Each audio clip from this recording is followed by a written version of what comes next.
Welcome back to the second part of the Power Max Mini Challenge from a very sunny Donington.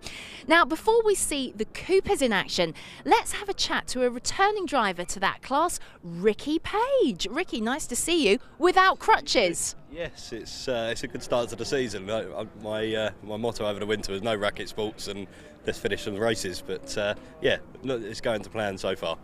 Well, despite the injury that you had for pretty much the entire season, it didn't stop you. You did incredibly well. We saw you a lot on the podium. You ended up third, didn't you, in the championship? Yes, it was a difficult start to the season because we missed the first race, and then at Alton Park last year, I threw it away in the first race and destroyed the car, so that was another 3 rounds down. But yeah, towards the end of the season, I think we won 3 out of the last 5 races, and we've come to do the business this year. So let's talk about this, because this is your 3rd season with the Coopers. You're sticking with the Coopers, but of course it's a new format this year. So what do you think about it? I think it's great. It's great for the Coopers because the JCWs, they lapped us last year at most of the short circuits, and it proved quite difficult us letting them through whilst trying to have a race. But for me, I think it's great. I can go and watch the JCWs now as well as enjoy my own racing and vice versa. It's fantastic. It's time to go racing with the Coopers now out on the tarmac, all on their own. Now, with former champ Shane Stoney out of the picture, I'm sure Ricky Page will be looking to do battle for first. Let's see where he lies on the grid with Ben. Thanks, Michelle, and great to see the Cooper cars with a field all of their own for this year. It promises to be very exciting. So Nathan Harrison and Simon Walton share the front row from Martin Poole and Ricky Page, and it's Darren Chatt and Henry Neal, son of British Touring Car Championship legend Matt Neal, who complete row 3. Wait for the lights to change, and away we go to Donington Park, and that's a very good start from the white-roofed car of Ricky Page.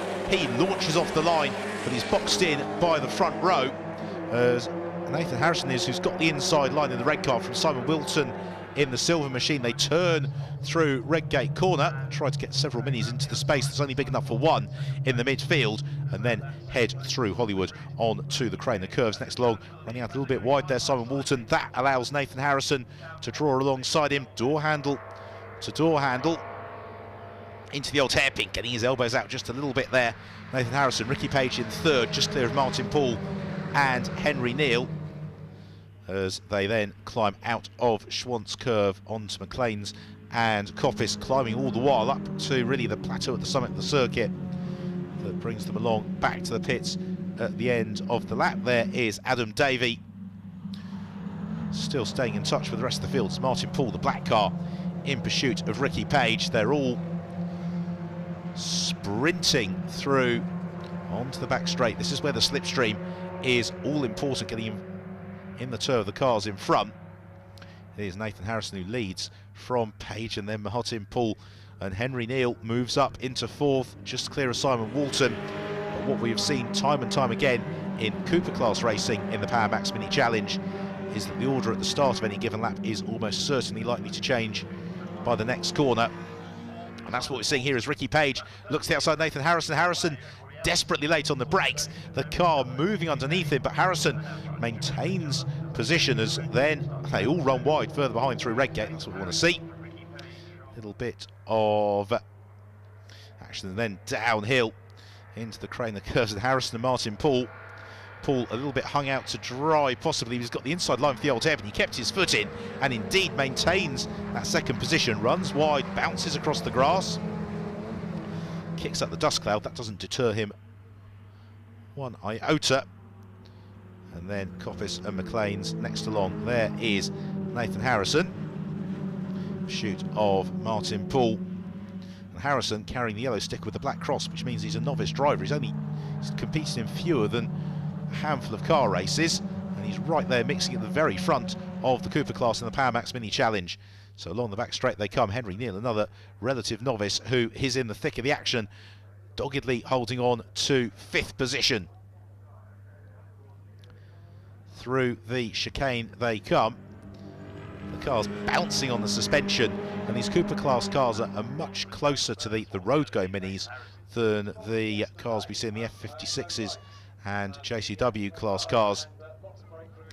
very affordable way to go motor racing for young drivers and have an enormous amount of fun. As now arriving into Redgate Corner, busy defending to the inside. I think it's Matt Hammond who is being swarmed by the bulk of the field out front there. Ricky Page breaking clear, and then it is this cavalry charge of cars behind, plunging down towards the old hairpin. There's Matt Hammond, the 78 car.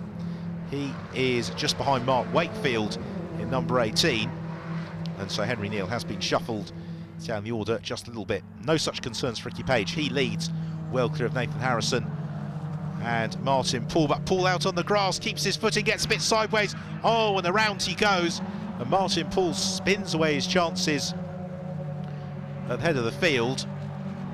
He will rejoin, but such is the competitiveness of the Cooper class, he may struggle to make a huge amount of progress. So that gives Nathan Harrison some momentary respite in second position.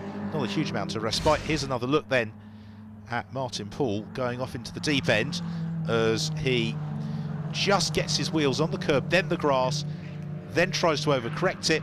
It starts sliding. At that point, Martin Poole is about to arrive at his own accident.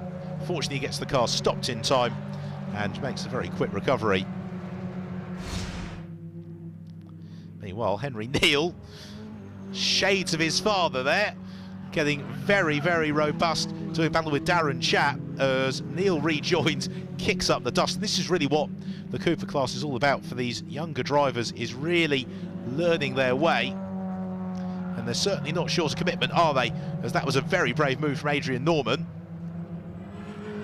who might be a slightly different vintage to some of the drivers he's racing with, but is no less committed as they head down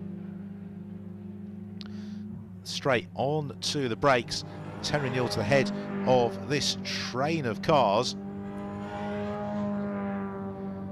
Is that the recovery Martin Poole, who's been trying to race his way through them? I think it is.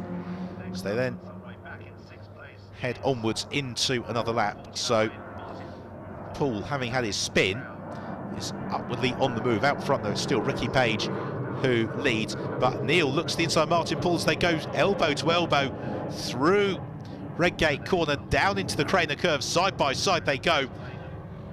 And Henry Neal just ahead of Martin Poole. Poole though determined to fight this, and Poole is not short on commitment as he closes up behind Henry Neal, and Neal just bobbles out a little bit wide. Martin Poole there, right in pursuit, they make contact, and Neal gets fired off into the gravel trap, and over he goes. A double roll for Henry Neal. The roll cage doing its job, but that was contact from Martin Poole. I think he just misjudged the point at which Henry Neal was going to jump on the brakes. It rather decimates the scrap that surrounds them. That's what we wanted to see, is Henry Neal walking away. It brings out the safety car, but we're quite late into the race here.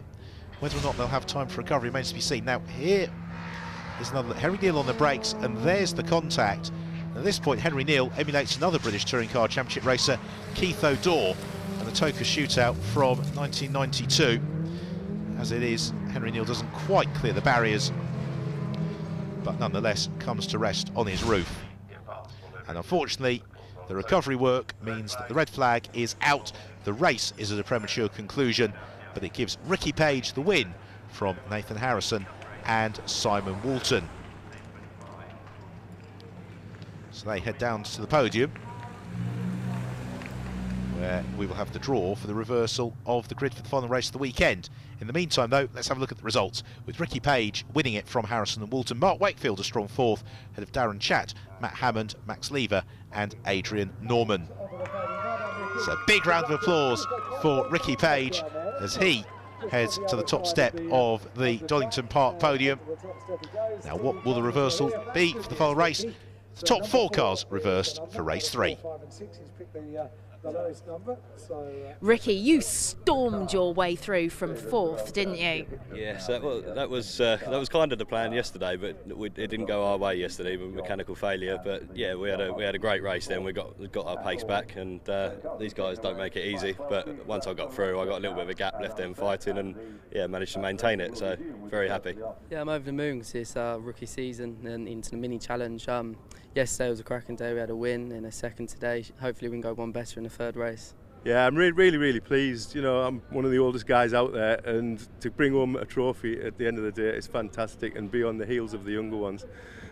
Great for the team, for Rob Sims and Swan Flight. Ricky Page leaves the podium a very happy man indeed after that race, as does Simon Walton, who after 3 seasons of the championship finally gets onto the podium. Brilliant stuff. We'll be back with more mini challenge racing for you after the break, where it's the turn of the turbos.